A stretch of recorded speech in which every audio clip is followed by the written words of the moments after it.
No livro de Jonas, no capítulo 1, no versículo de número 2, diz assim: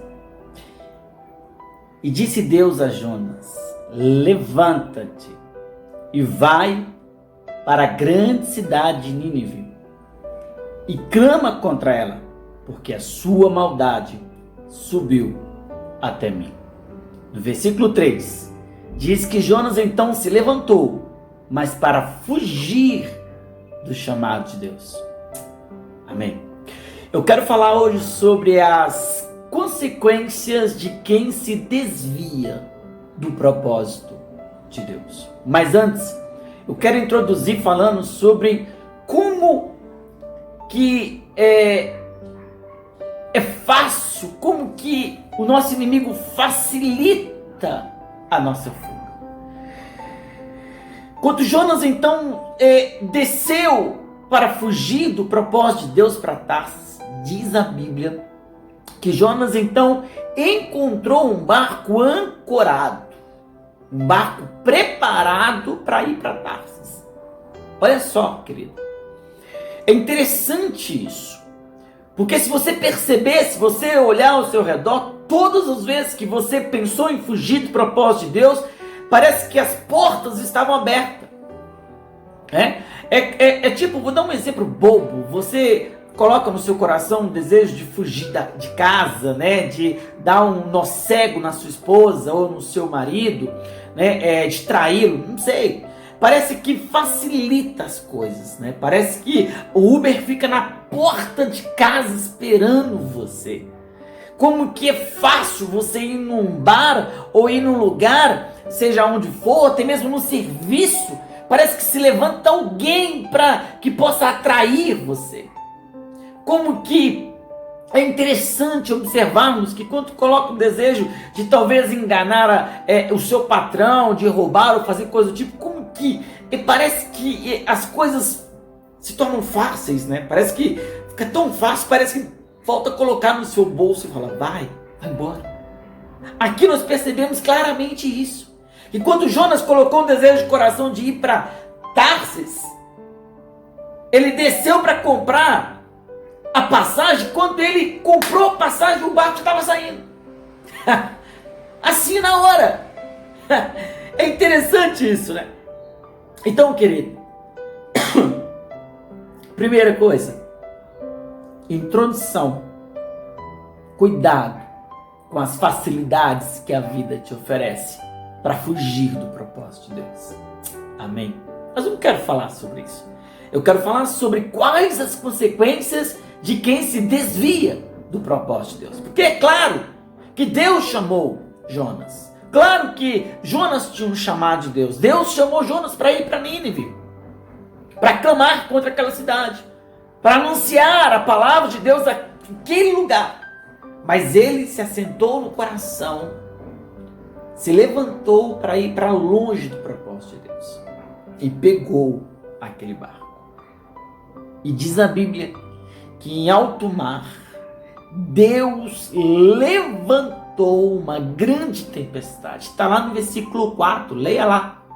Amém? Que Deus então levantou uma grande tempestade. Preste atenção.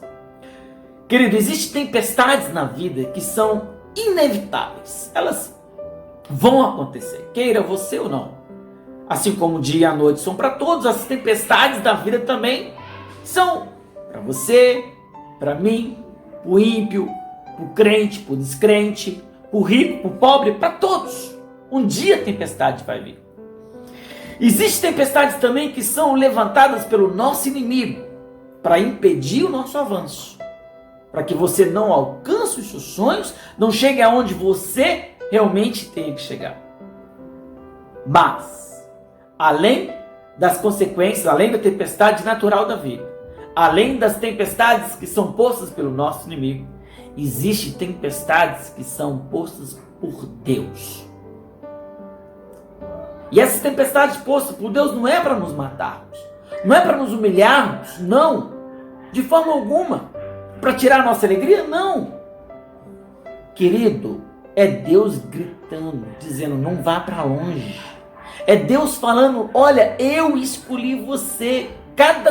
vento, cada relâmpago ou trovão daquela tempestade era a voz de Deus querendo abrir os olhos de Jonas para ver que não era para ele seguir viagem, mas parecia que ele estava completamente cego e não ouvia a voz de Deus. Ele não queria ouvir a voz de Deus. Então, a primeira consequência que vai acontecer na vida das pessoas que estão desviando o propósito de Deus é que vão se levantar grandes tempestades.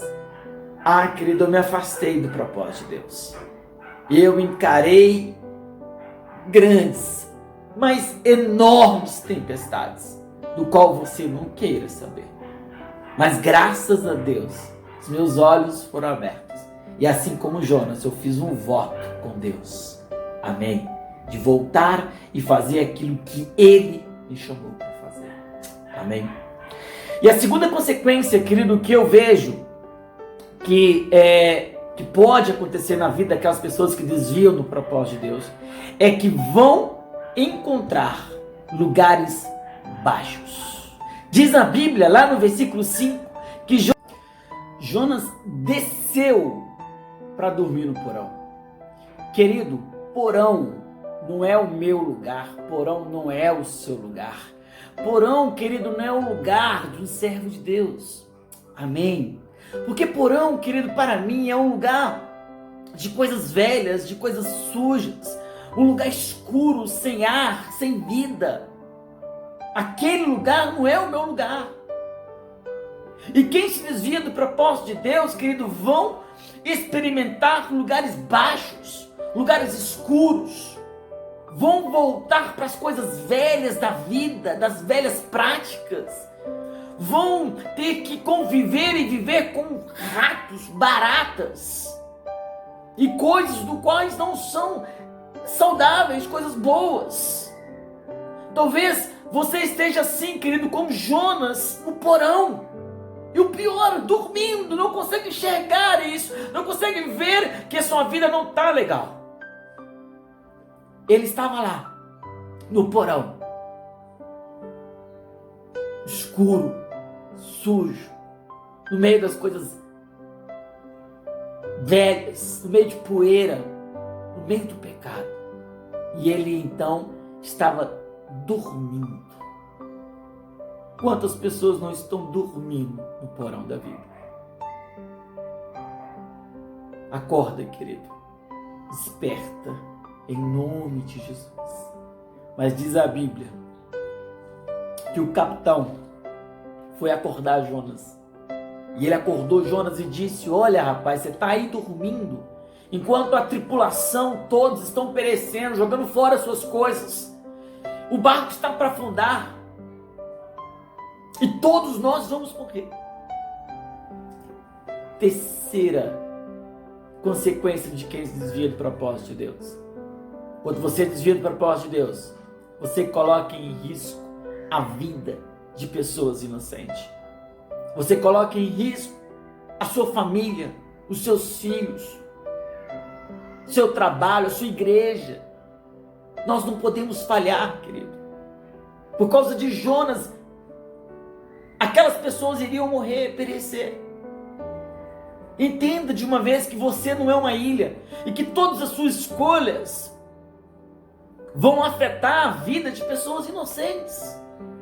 A escolha de Jonas estava ao ponto de destruir, de matar aquelas pessoas.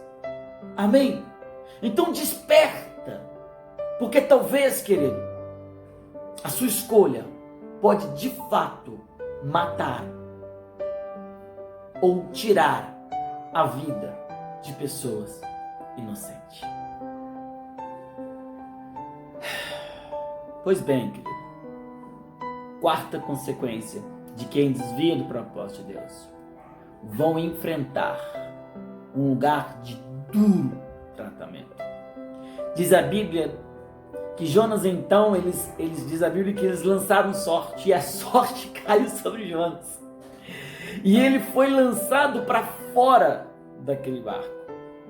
E diz a Bíblia que Deus então enviou um grande peixe, o qual engoliu ele. E ali ele teve ele esteve em um lugar de duro tratamento.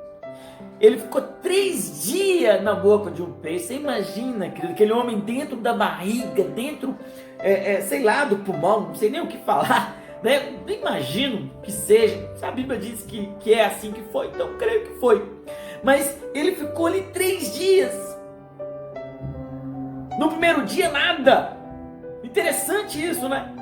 No segundo dia, nada. Mas quando chega no terceiro dia, diz a Bíblia que aquele homem não estava aguentando mais. As algas estavam enroladas no seu pescoço e ele então faz um clamor a Deus. Ele lembra de Deus e ele faz um voto a Deus dizendo: Senhor, socorre-me. Se me socorrer, se me salvar, se me tirar, Senhor, porque eu estou aqui aqui é como se fosse um inferno. Eu vou para Nínive e prego, e falo, e anuncio a tua palavra. Aí diz a Bíblia que quando ele então se arrependeu e se entregou e fez um voto a Deus, querido, diz a Bíblia então que aquele peixe cuspiu Jonas na margem em Nínive. Eu quero te convidar hoje, querido, a fazer como Jonas. Não espera como Jonas esperou. Claro que não. Porque Jonas não precisava viver nada daquilo. Mas hoje, quero te convidar agora.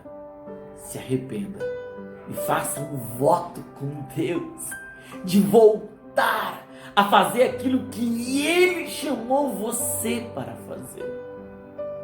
Eu agradeço a Deus, ao Pai, ao Filho e ao Espírito Santo, e não somente a esses, mas todos aqueles que em algum momento da vida intercederam por mim, para que eu voltasse, que meus olhos fossem de fato abertos e eu voltasse a fazer aquilo do qual eu fui chamado. Eu louvo a Deus. Muito obrigado a você que orou por mim, querido. E graças a Deus, eu estou de volta. E eu peço que, em nome de Jesus, a todas as pessoas que estão me ouvindo agora neste momento, que volte e cumpra o chamado no qual Deus tem para você. Amém? Em nome de Jesus, querido. Que Deus possa abrir os seus olhos, tocar no seu coração e, de fato, você receber esta palavra no nome do Pai, do Filho e do Espírito Santo. Amém.